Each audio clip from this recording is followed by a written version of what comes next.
Boa noite a todos e a todas. É um prazer enorme estar aqui. Eu gostaria de agradecer o convite da direção da casa, da AME. É a primeira vez que eu venho aqui.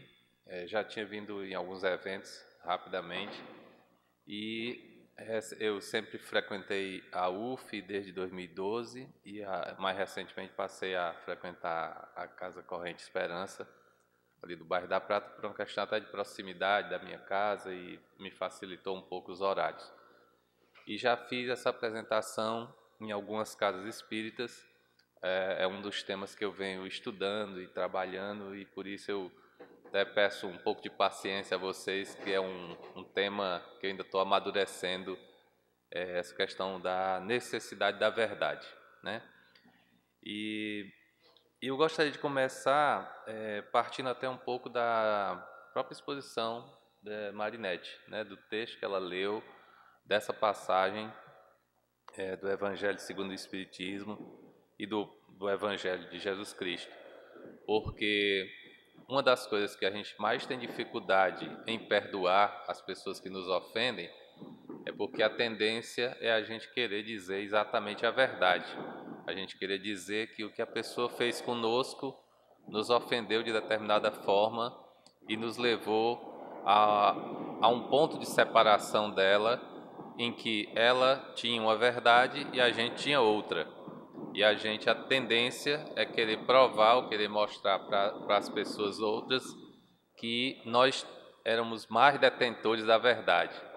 Então eu gostei muito da leitura e do comentário da Marinette, exatamente no sentido do que eu quero trazer para a gente discutir hoje.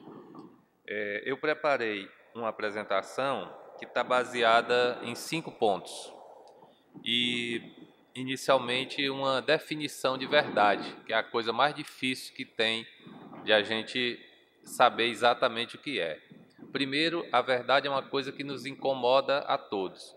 Todos nós queremos a verdade, mas todos nós temos uma imensa dificuldade de aceitá-la, seja vindo de outras pessoas, seja vindo da indicação dos Espíritos ou de Jesus, seja quando essa indicação é nossa mesmo, quando a gente percebe que está faltando com a verdade, né, ou está não usando da não verdade, e a gente tem dificuldade imensa de aceitar.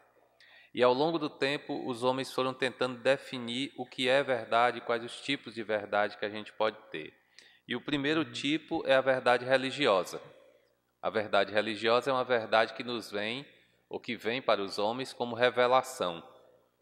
Você não precisa discutir, né? Se um grupo religioso diz Deus criou o mundo com tudo que nele existe, você crê e é uma revelação e isso acontece e não é discutível.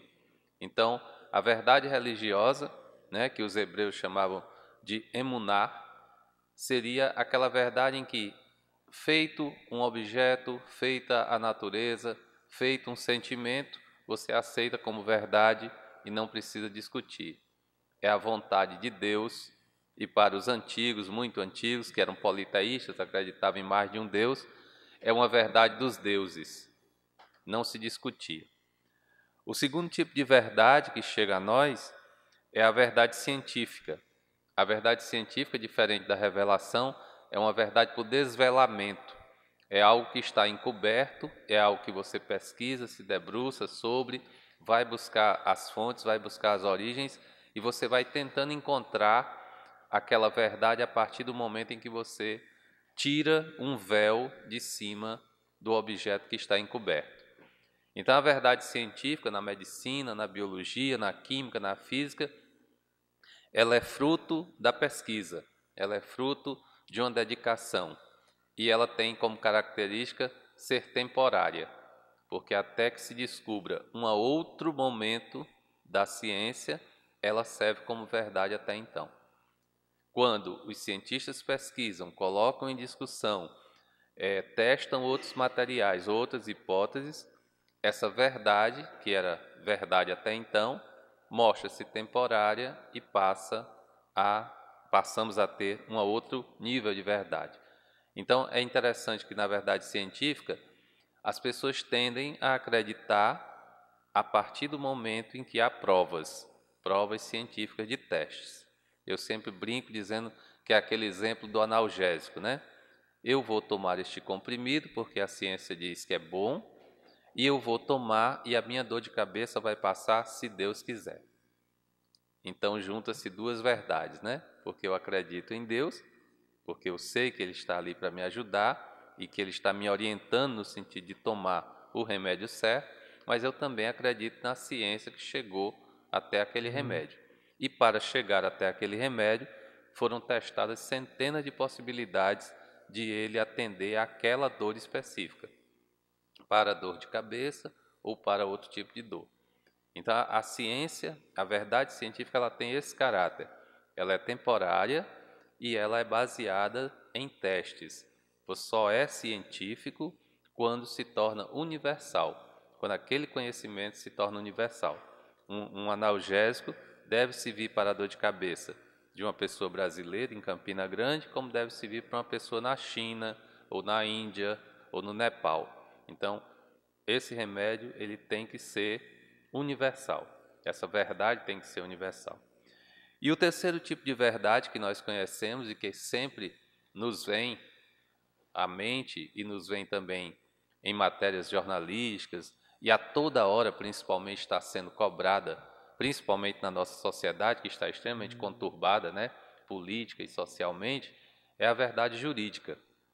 É a verdade que exige provas materiais, provas circunstanciais. Algo acontece e todo mundo vai para a televisão, para os meios de comunicação, para a internet e diz: eu quero que seja feita justiça, porque tal fato aconteceu, eu tive tais informações, havia testemunhas e a polícia e a justiça devem procurar os indícios para provar que a história da vítima ou a história do acusado é verdade. Então, a verdade jurídica, diferente das outras, né, que é uma por revelação e outra por desvelamento, ela é uma verdade que é circunstancial. Vai depender das circunstâncias em que aquele fato ocorreu e vai depender do nível de testemunho da pessoa que estava presente ou das pessoas que estavam presentes ou dos indícios que sobraram sobre aquele acontecimento. Nesse tipo de verdade é muito mais difícil de ser encontrada a verdadeira verdade. Por quê? Porque só quem sabe o que realmente aconteceu é a vítima e o acusado, ou a acusada, conforme seja. As duas pessoas envolvidas, ou o conjunto de pessoas envolvidas na ação, é só elas que vão saber o que é verdade. Depois daquele momento, todo o restante é depoimento, é impressão, é versão daquele fato. Então, a gente chega ao entendimento que a verdade que baseia a verdade jurídica para um julgamento e para a feitura da justiça é também uma verdade muito difícil de ser encontrada. Ela é temporária e busca-se um bom juiz, um bom advogado, um bom promotor, ele vai buscar se aproximar ao máximo da verdade para poder também, ao máximo, fazer justiça e ser justo com a situação que ocorreu. Então vocês vejam como é difícil a gente definir um tema tão simples, né? Todo mundo diz, sim, há uma verdade, todo mundo anseia por essa verdade, mas como é difícil quando a gente se coloca para pensar que essa verdade ocorra. E o que é que coloca o Evangelho, né, segundo João, por exemplo, no versículo 8, capítulo 8, versículo 32? A famosa frase que todo mundo conhece, que é extremamente citada, mundialmente traduzida e que muita gente tem dificuldade de seguir. Conhecereis a verdade e a verdade vos libertará. E como é interessante que essa verdade aqui que João está colocando conhecereis o Cristo, conhecereis a palavra, conhecereis a vontade de Deus para contigo, e nós temos tanta dificuldade de seguir, assim como na fala de Marinette, a dificuldade que nós temos de seguir o perdão, né? Ou fazer esse perdão no sentido de, pelo menos, se não estamos ao lado da pessoa que nos ofendeu, mas pelo menos não desejarmos mal a ela, ou esquecermos, ou deixar num outro nível de entendimento. E essa passagem, que é extremamente repetida, é colocada em adesivos de carro, é colocado em agendas, é colocado na internet todos os dias, né? E também até grupos que, em geral, não falam a verdade ou que não trabalham necessariamente com a verdade, como os grupos políticos que têm verdades diferentes, eles também colocam isso nas suas pregações políticas. Você estando ao meu lado, você estará ao lado da verdade. Se você estiver do lado do outro, você estará do lado da não-verdade. Eles estão mentindo, nós estamos falando a verdade. E ficando do nosso lado, conhecereis a verdade, e a verdade vos libertará. Vejam como é interessante. É uma frase extremamente profunda, extremamente simples de a gente entender, mas que as pessoas usam conforme lhes interessa, né? E no Evangelho existem muitas passagens que tratam disso, e eu fiz uma seleção aqui no Evangelho segundo o Espiritismo para a gente comentar. Mas um terceiro tópico que eu queria ainda tratar nessa introdução é a questão da sinceridade. Muita gente confunde verdade, ou a necessidade da verdade, com a sinceridade em demasia, né? Quando se pergunta a alguém algo, a pessoa acha que tem que dizer todos os detalhes e expor aquele assunto no limite máximo, chegando ao ponto da ofensa, né? Muitas vezes uma situação simples em que a pessoa poderia simplesmente dizer: isto me parece assim. Não, a pessoa se sente no direito de dizer tudo que ocorreu, ou tudo que ela pensou a respeito do assunto, não deixando ao outro pensar sobre o assunto e chegar ele próprio, pelos seus meios, pela sua racionalidade, à verdade, né? Ou à verdade que lhe pareça a mais correta. Então, é uma dificuldade que nós temos muito grande, principalmente na sociedade atual, quando todos nós somos chamados a dar opiniões sobre tudo. Nós estamos vivendo um momento no mundo social, nas redes sociais, na política, na economia, na educação, onde nós somos chamados a dar opiniões muito automáticas, ação e reação. E isso faz com que a gente não reflita sobre o que a gente vai dizer, sobre como aquilo pode impactar as outras pessoas. Nós ouvimos uma informação, nós vamos para as redes sociais e nós jogamos isso sem saber se todos que estão nos ouvindo, se todos que estão nos lendo, se todos que nos estão dando audiência, aquela informação, aquela frase vai ter o mesmo impacto sobre as pessoas.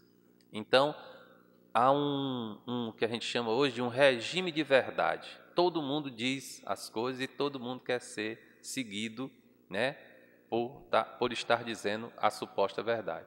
Então, não dá tempo das pessoas refletirem sobre aquilo. Então, como é interessante esse momento que nós estamos vivendo. E até como o Espiritismo se coloca diante disso, né?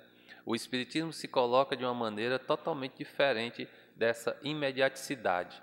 Ele pede a gente que estude, que pense, que reflita, que seja orientado pelo Espírito, né? No sentido de nós podermos dar a melhor informação possível, né? E o Espiritismo, no Ocidente, funciona assim, e lá no Oriente, o budismo também traz uma concepção muito nesse sentido, de mostrar que as pessoas, para processarem uma informação, eles têm que ter várias posturas, como a atenção correta, percepção correta. Para você se dedicar a um assunto, você tem que ter atenção, você tem que ter percepção e depois usar a palavra correta, a maneira correta de passar aquele conhecimento, de diluir aquele conhecimento, às vezes até de uma forma mais fácil, para que outras pessoas tenham acesso a ele. E nesse caminho que o budismo propõe para o Oriente, que é muito mais compreensível para os orientais, e para nós o Espiritismo trouxe, a partir do século XIX, essa noção de que a verdade é uma verdade revelada, mas ela precisa ser estudada. Ela é cientificamente comprovada. Então o Espiritismo, por ser uma doutrina que prega a filosofia, a fé, e a ciência, ela não se permite, a doutrina espírita não se permite que você afirme qualquer coisa. Então a verdade dela é uma verdade muito mais complexa. Mas ela tem um caráter diferente das outras religiões. Algumas religiões pregam que fora da verdade não há salvação.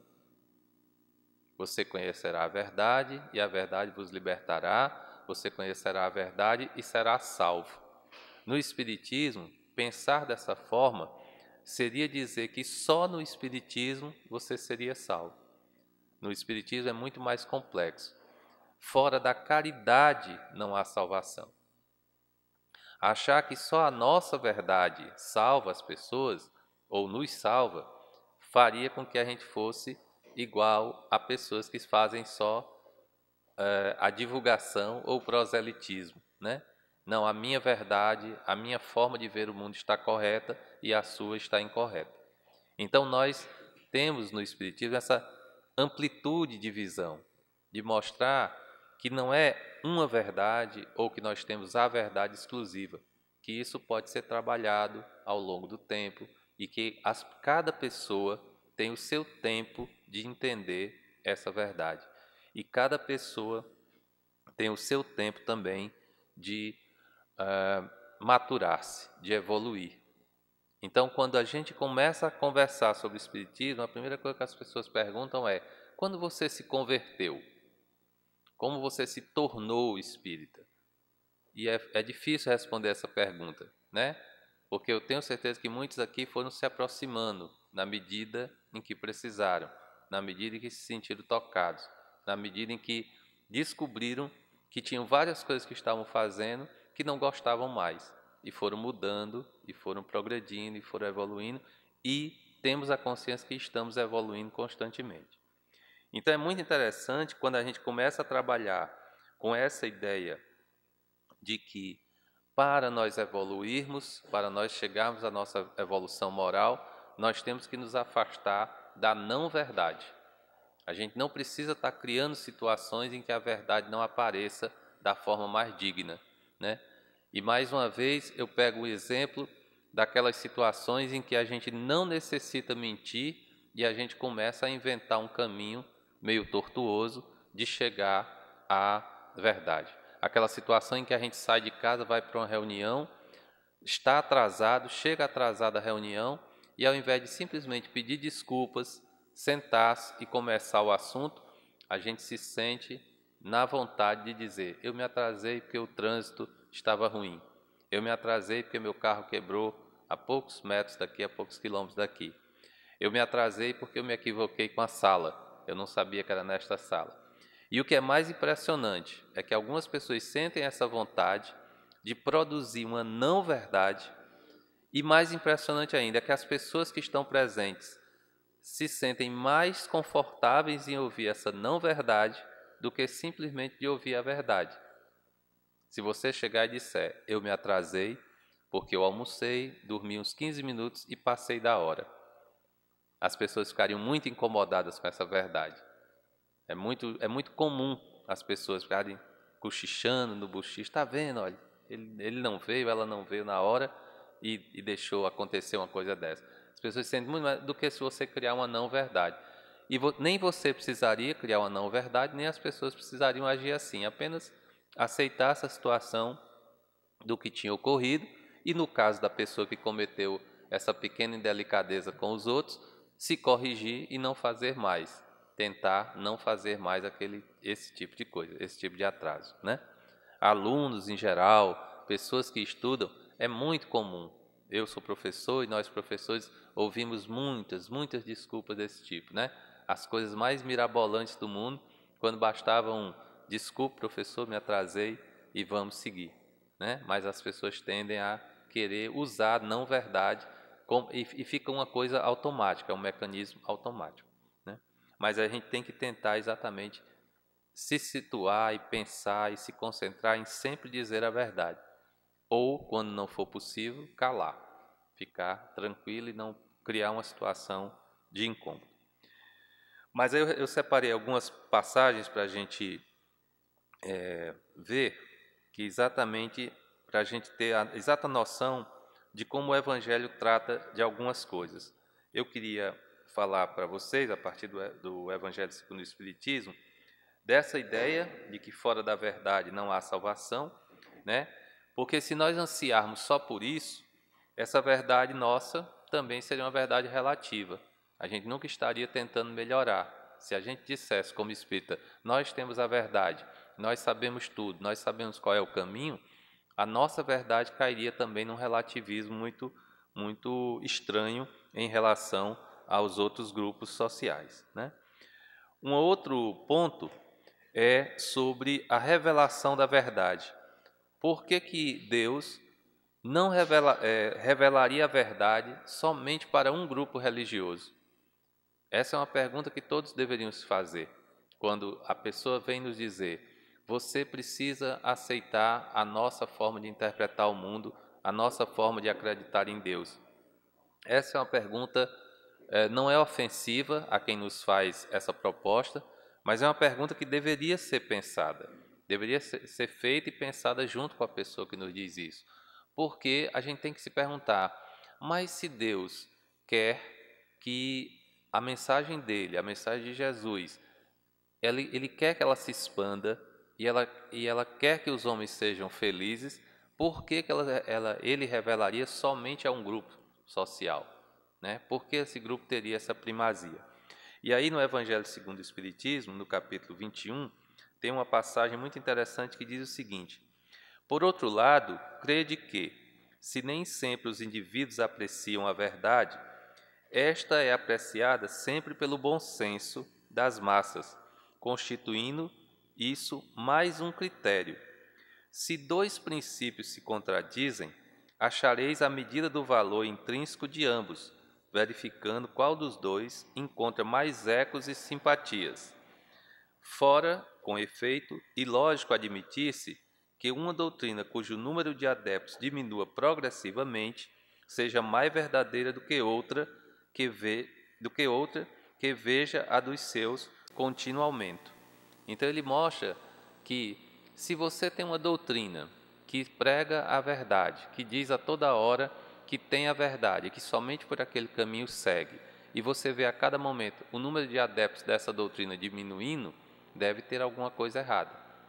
Enquanto que se você tem também o número de adeptos crescendo muito numa outra doutrina, isso também é uma dificuldade, porque que todo mundo está indo para aquele lado. Então ele busca trabalhar aqui no Evangelho segundo o Espiritismo, orientado pelos Espíritos, que isto se dá pela questão do pelo bom senso das massas.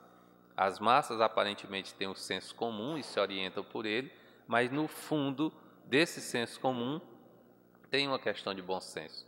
É possível detectar o que é verdade e o que não é verdade. É claro que em alguns momentos da nossa vida, tanto pessoal como coletiva, nós nos deixamos nos enganar por certas situações, né? Principalmente quando há um clamor coletivo em torno de uma determinada questão, principalmente quando nós estamos sofrendo coletivamente. Então, algumas mensagens nos chegam e as pessoas compram aquilo como verdade, mas o Espiritismo tem isso muito claro. Há, dentro do senso comum, daquilo que a gente percebe como coletivo, há sim uma possibilidade de bom senso. A gente sabe que é verdade, a gente consegue distinguir o que é verdade. Nós podemos até optar por um outro caminho, mas a gente tem a consciência de que há um caminho certo ou há uma posição certa, né? Um outro item que eu queria trazer para vocês, que eu marquei aqui para a gente conversar, é exatamente a ideia que o Evangelho de Cristo traz e que o Evangelho segundo o Espiritismo traz também sobre a questão da adulteração, né? Quando, numa das passagens bíblicas, uma mulher adúltera vai ser apedrejada, né? E nessa passagem os evangelhos são uníssonos, né? São coletivos em dizer que Jesus tomou uma posição muito interessante. A mulher teria cometido adultério, estaria para ser apedrejada, como era o costume entre os hebreus, né? E Jesus está lá, abaixado, circulando com um pedacinho de madeira no chão, fazendo alguns rabiscos, alguns desenhos. E quando a mulher se expõe para ele, dizendo: olha, eles querem me apedrejar porque eu sou um adúltero, porque eu adulterei. Ele diz: ok, que assim o façam, porque essa é a lei, não é? Agora, que comece aquele que nunca pecou, aquele que nunca cometeu uma infração. Então, Jesus continua com a face abaixada, a mulher continua acuada ali, mas os seus acusadores começam a sair de um em um, porque isso que Jesus fez com essa frase foi colocar no coração deles a pergunta: você, cada um de vocês, é detentor da verdade? Você tem mais verdade do que ela? Se você tem, então o primeiro que atire a primeira pedra, aquele que nunca errou, aquele que nunca cometeu nenhuma infração, aquele que sempre se manteve no caminho reto da verdade, que o faça. E o mais bonito dessa passagem sobre a adúltera, sobre a mulher adúltera, é que Jesus também, vocês têm que lembrar que ele era um judeu, que ele estava dentro da comunidade hebraica, ele não desrespeita a lei. Ele mantém a lei, ele segue a lei. Ele diz: se esta é a lei, se esta é a determinação do meu povo, que o faça. Todavia, só pode fazer quem nunca errou. Então ele mantém ali um equilíbrio entre razão e emoção que é muito difícil a gente manter, né? Como na leitura, volto novamente à leitura de Marinette. Quando uma pessoa erra com a gente, uma primeira vez, uma segunda, uma terceira vez, a gente não consegue perdoar, que a nossa emoção nos diz que a gente deve se afastar daquela pessoa. Mas a nossa razão deveria nos dizer que a pessoa errou, mas que nós também somos iguais a ela, poderíamos errar também. E nessa passagem sobre a mulher adúltera, é muito interessante como adulterar não é só na questão sexual, é sobre qualquer outra coisa, né? É sobre o nosso comportamento diante das pessoas, é no nosso comportamento econômico, é no nosso comportamento político. Quando a gente adultera uma verdade, quando a gente cria uma falsa notícia, quando a gente tenta inflamar as emoções de um lado ou de outro, na política, no futebol, seja no que for, o que é que a gente está fazendo?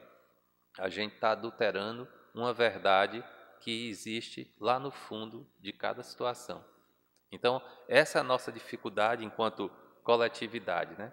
Nós temos uma dificuldade de pensar que o outro precisa ouvir o que é correto. Então, eu acho que esse item que está no capítulo 8 do Evangelho segundo o Espiritismo pode nos trazer essa lição. Adulterar não é só trair alguém, mas é contar um conjunto de histórias que leva a pessoa a se equivocar e até a tomar decisões muito erradas ao longo da vida. Um outro ponto que eu queria tratar ainda com vocês era sobre o amadurecimento. A gente tem a impressão de que nós, desde criança, somos destinados a receber toda a informação e que toda a informação ela nos deve ser dada pelos nossos superiores, pelos nossos pais primeiro, depois pela escola, depois pelos nossos chefes, depois pelos nossos professores. Ela tem que nos ser dada toda de uma vez, porque se caso ela não nos seja dada essa informação, quando a gente percebe que a pessoa deixou algo de fora ou a pessoa nos enganou, nós nos sentimos muito ofendidos, né? Nós queremos saber a tal verdade, mesmo que ela doa. E o que é que acontece? No Espiritismo, nós temos uma outra discussão mais aprofundada disso, que é: nós estamos maduros para receber a verdade? Então, a providência, né?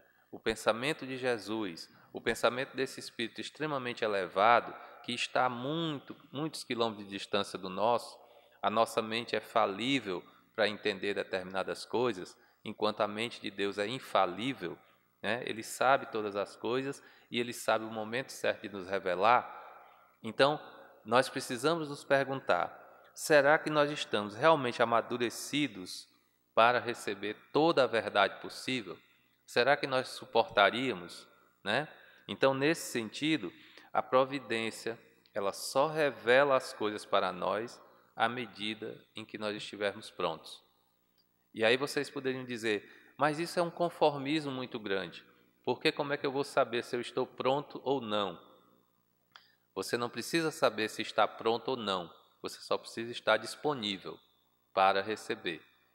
Você tem a potencialidade de receber, você tem a capacidade de entender o que a divindade, o que a espiritualidade quer de você, mas você precisa estar conectado com ela, você precisa estar como uma antena parabólica, pronta para receber. No caso, uma antena parabólica ligada, né? Porque se estiver desligada também você não recebe, você tem que ter um receptor. Então é muito interessante que às vezes a gente se sente muito angustiado e fica colocando a culpa na divindade, no Deus, no Jesus que a gente acredita. Mas por que o Senhor não me revelou isso antes? Por que o Senhor me deixou errar? Por que você me deixou ir por aquele caminho? Como se a divindade tivesse que ter esse cuidado que você não teve, que você não se preparou para encontrar a verdade, perceber a verdade e perceber qual o melhor caminho tomar. A decisão é sua, a decisão é nossa. Não tem como a gente colocar a culpa em alguém. Um outro ponto que eu gostaria de tratar com vocês é a questão do próprio Cristo, quando ele se coloca diante dos homens e sobre a quem pertence a verdade. Nós, como seres humanos, nós lidamos, como eu venho trabalhando aqui ao longo dessa fala, com essa ideia de que nós temos a verdade do nosso lado, nós estamos do lado da verdade, o outro não está, e quando nós entramos em conflito com outra pessoa, com outro grupo, nós dizemos, nós temos mais verdade do que aquele outro. E Jesus, mais uma vez, né, nos dá uma lição muito interessante quando, diante de Pilatos, Pilatos pergunta a ele, então, quer dizer que sois reis? E Jesus devolve essa questão a Pilatos, dizendo, tu o disseste, então a verdade é tua. Eu sei o que eu sou, eu sei de onde eu venho, eu sei para que eu sirvo, né? E aí é interessante nós lermos em João capítulo 18, versículo 33, quando ele diz, Pilatos, tendo entrado de novo do palácio e feito vir Jesus à sua presença, perguntou-lhe, és o rei dos judeus? Respondeu-lhe Jesus, meu reino não é deste mundo. Se o meu reino fosse deste mundo, a minha gente houvera combatido para impedir que eu caísse nas mãos dos judeus, mas o meu reino ainda não é aqui. E vejam que interessante, o meu reino ainda não é aqui. E ainda não é aqui, pelo que Marinette falou, que nós não estamos ainda preparados para perdoar integralmente, por tudo que eu venho colocando aqui, porque nós não estamos preparados totalmente para receber a verdade, nós não estamos preparados para trabalhar essa verdade, mas isso faz parte do nosso melhoramento moral. A gente deve buscar, é uma busca, né? E o mais interessante, então, voltando ao Evangelho, disse-lhe então Pilato, és, pois, rei. Pilatos repete, Pilatos quer que Jesus entre em contradição, né? Ele não entende, Pilatos é um homem do Império Romano, é um administrador, ele quer respostas curtas, breves, como as respostas da justiça, aquela verdade jurídica, né? E Jesus é um homem da fé, é um homem da religião, é um homem do bom senso, então ele vai tentar trabalhar de novo, levando Pilatos a entender que a verdade não é a que ele quer, é a que realmente existe. Então Jesus responde, tu o dizes, sou rei, não nasci e não vim a este mundo, senão para dar testemunho da verdade. Aquele que pertence à verdade, escuta a minha voz. Então essa passagem em que Jesus se defronta com Pilatos, se defronta com o poder material, o poder de uma Roma que dominava o mundo todo naquela época, todo mundo conhecido, é muito importante para que a gente entenda. Ele diz que o reino dele ainda não é deste mundo.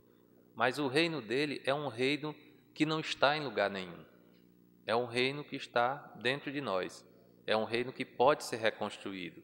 É um reino que trabalha com essa ideia de verdade constante. E dessa verdade que é uma melhoria, que é sempre um movimento de ir em caminho, em direção à iluminação, em direção à verdade, né? No mundo antigo, era muito comum, nas civilizações antigas, você trabalhar com a ideia de que o Deus Supremo era a luz, que o Deus Supremo era a verdade. Depois, alguns anos depois, na filosofia grega, essa ideia vai voltar, né? A verdade suprema é a verdade que ilumina.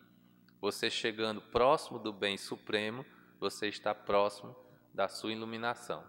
Depois, na Idade Média, com Santo Agostinho, que é um homem extremamente espiritualizado, embora tenha tido uma vida pregressa bastante complicada, ele também vai dizer que o Deus, né, é a iluminação suprema. Quando a gente entende uma coisa, quando a gente lê uma coisa, quando a gente quer descobrir algo, a gente é tocado por uma fagulha do pensamento de Deus no nosso pensamento. O nosso pensamento é simples, é falível, não comporta tudo, não suporta tudo, mas quando Deus quer, Ele nos ilumina para entender determinado assunto. E novamente essa ideia de iluminação, de esclarecimento, vai voltar na história da humanidade, lá no século XVIII, XVII, XVIII, com o iluminismo, com a ideia de iluminismo, iluminação, esclarecimento, né? Em vários idiomas existe a palavra para conceituar essa noção, que a verdade é um esclarecimento, e quando você se esclarece e você ilumina a vida dos outros, você também está chegando mais próximo de Deus. Então é muito interessante como essa ideia é recorrente na história dos homens e é recorrente nas pregações religiosas, né? No nosso caso do Espiritismo, quando com Kardec ele vem trazer a ideia de que a doutrina espírita é o grande consolador, né? Ele não está com isso dizendo que ela é a verdade definitiva, que ela é a bênção definitiva, que ela é a lição definitiva, mas que ela é o começo de um trabalho de melhoria, tanto de melhoria pessoal como de melhoria coletiva. Porque na medida em que a gente conhece a doutrina espírita, é impossível a gente ficar parado e não fazer algum tipo de trabalho que esclareça as pessoas da forma como ela deve se conduzir no mundo e com ela própria. Então a melhoria do espiritismo, ela é individual, mas ela se torna praticamente coletiva, na medida em que, como Kardec diz, você conhece o espírita não por a sua fé exagerada, mas pela sua real vontade de melhorar. Então, nesse sentido, é um esclarecimento, é uma busca da verdade individual, mas que acaba sendo também uma busca de uma verdade que sirva a todos. Então, queridos, eu gostaria de agradecer a atenção de vocês. Acho que meu tempo está já encerrando. Gostaria imensamente de agradecer a atenção de vocês. Me coloco à disposição. Não sei se é a lógica da casa ter perguntas ou ter comentários, mas me coloco à disposição de vocês para qualquer comentário ou pergunta. E agradeço mais uma vez o convite e a atenção de vocês nessa noite.